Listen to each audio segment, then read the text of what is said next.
Capítulo 4. Y me hallarán los que temprano me buscan. Por una vez siquiera, la casa de la señora de Levi se hallaba ordenada, limpia y despolvada. Y también en la cocina la estufa estaba sin fuego. Habían bajado la cortina verde de papel sobre la ventana para que no entrara el polvo y el ruido. Por todas partes se observaba una gran quietud.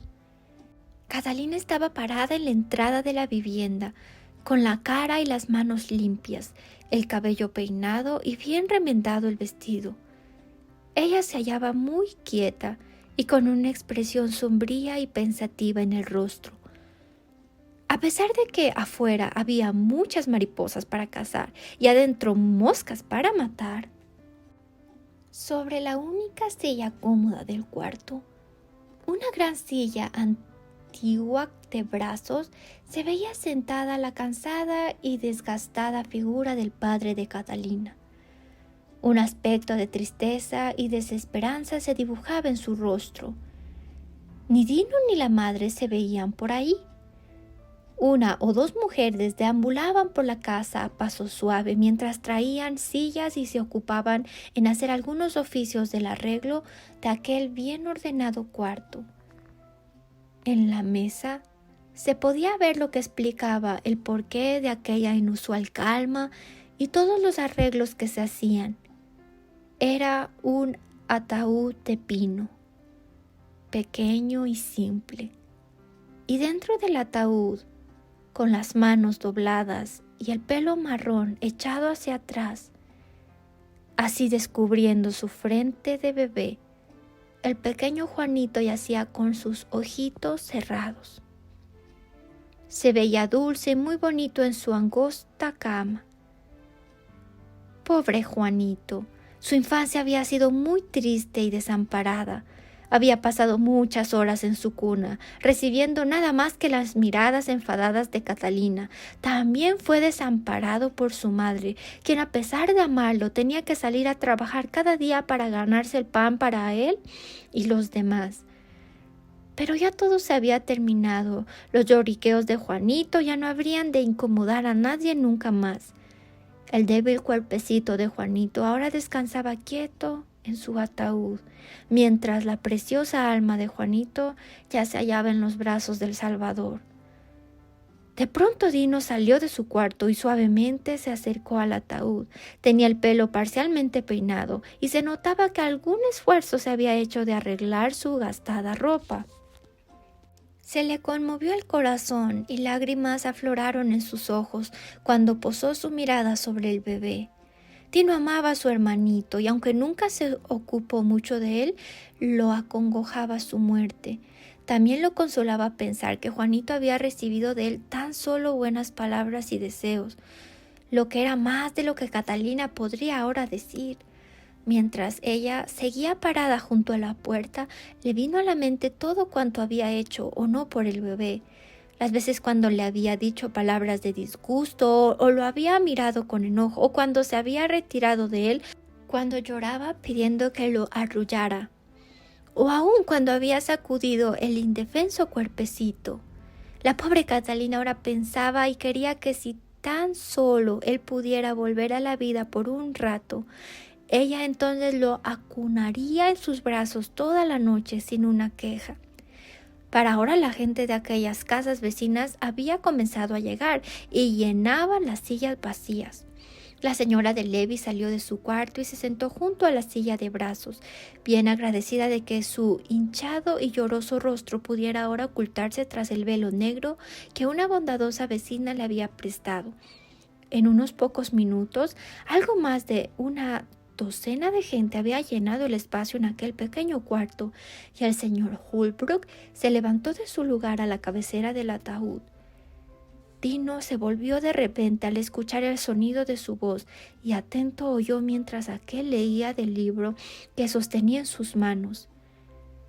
Y vi a los muertos, grandes y pequeños, de pie ante Dios, y escuchaba hasta cuando la última frase fue leída. El muchacho jamás había prestado tanta atención a un discurso en toda su vida como lo hacía ahora a las palabras del señor Holbrook. Eran palabras sencillas y bien pronunciadas para que hasta un niño pudiera entenderlas. Palabras que hablaban de aquella maravillosa ciudad en la que Dino había pensado tanto las últimas 3 semanas. Su corazón se había estado liberando una lucha continua con Satanás desde aquella mañana de domingo en la escuela dominical. Pero él no entendía que era la voz maligna de Satanás, la que constantemente trataba de persuadirlo de que él no podría llegar a ser cristiano, pues él era tan solo un pobre, miserable y raído muchacho que no tenía a nadie quien lo ayudara o que le indicara lo que debía hacer, y que después de todo él no habría de ser nada más de lo que ya era. Tampoco sabía que la voz en su corazón que le decía: «Otros muchachos han cambiado. Ese Roberto lo hizo. Otros muchachos han cambiado. El de quien la maestra te dijo, y si tú no lo haces, jamás podrás ver la ciudad, ni la fuente, ni las calles de oro», que era la preciosa voz del Espíritu Santo. Y ahora, mientras escuchaba al señor Holbrook y oía cómo su amado hermanito había ascendido a estar con Cristo para siempre, y entendió que Jesús miraba hacia abajo al padre, a la madre y a los niños que quedaban, y les decía: «Quisiera que ustedes me entreguen su corazón para que así, cuando yo vaya a recoger mis joyas, también pueda traer a ustedes». Que para este momento la débil lucha en su corazón se hacía más fuerte y dentro de sí, mientras las lágrimas rodaban por sus mejillas, se decía: «Lo haré, voy a comenzar a cambiar hoy mismo». Cerraron y aseguraron con tornillos la tapa del ataúd, y así la cara inocente de Juanito desapareció de sus vidas para siempre. Después vino un hombre y tomó la liviana carga en sus brazos y la puso en la carreta que aguardaba afuera. Marcharon abajo por la angosta calle hacia el cementerio, el cual no quedaba muy lejos. Dejaron a Juanito en su reposo eterno bajo un grande y viejo árbol. Ahora otro pequeñito se paraba junto a miles de otros niños alrededor del trono. La gente se apartó lentamente de la tumba, todos menos Dino. Él no quería dejar a Juanito, él quería seguirlo, pero no sabía cómo. En aquel momento el señor Holbrook echó una mirada al muchacho parado allí solo. Pausó por un momento y entonces, volviendo al muchacho con gentileza, puso una mano sobre sus hombros. «Tú también podrás subir allí, mi muchacho, si quieres», dijo él en tono suave y bondadoso. Dino le miró por un segundo, pero luego volvió a bajar la mirada. Él quería preguntar cómo llegar y qué debía hacer, pero se le entrecortó la voz, no podía hablar ni una palabra. «Dios te bendiga, mi joven amigo, y te conduzca a él», le susurró el señor Holbrook, e inmediatamente se dio la vuelta y lo dejó solo. Dino caminaba por los bosques por algún rato. Cuando regresó, ya la tierra estaba amontonada, fresca y negra sobre la nueva fosa, y Juanito había sido enterrado allí. Lentamente Dino dio algunas vueltas alrededor de la sepultura, como tratando de hacerse a la idea de que el bebé se encontraba yaciendo allí y que nunca él volvería a verlo. Pero un momento después trataba de comprender que su hermanito no estaba allí, sino que se había marchado al mundo hermoso del cual aquel himno hablaba. También se acordaba del coro y hasta lo podía sentir en el corazón. «Y añoro, cuánto añoro presentarme allá». Dino había escuchado a la gente orar. Ya él había asistido lo suficiente a la escuela dominical como para acordarse casi por completo de las palabras de la oración que Jesús les había enseñado a sus discípulos, la que empieza así: «Padre nuestro». También él sabía lo suficiente acerca de Dios para entender. Él escucha las oraciones y que uno debe pedirle su ayuda si es que quiere ir al cielo. Entonces dudó por un momento, mirando temeroso a su alrededor. Nadie se encontraba por ahí. Nadie aparte de él mismo y Juanito, quien yacía bajo sus pies. Y Dios, quien está en todo lugar.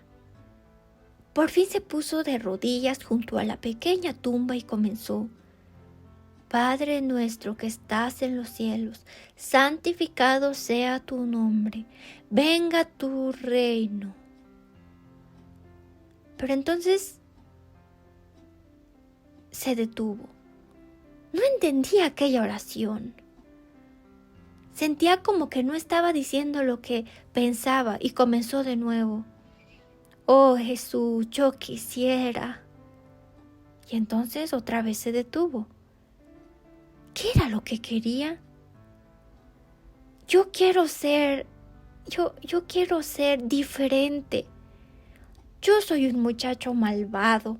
Yo quisiera ir a donde está Juanito cuando me muera. Muéstrame cómo llegar allá. ¿Y acaso Jesús ha fallado alguna vez en responder a una oración como esta? Sencilla, honesta, cada palabra del corazón. Nunca, nunca jamás.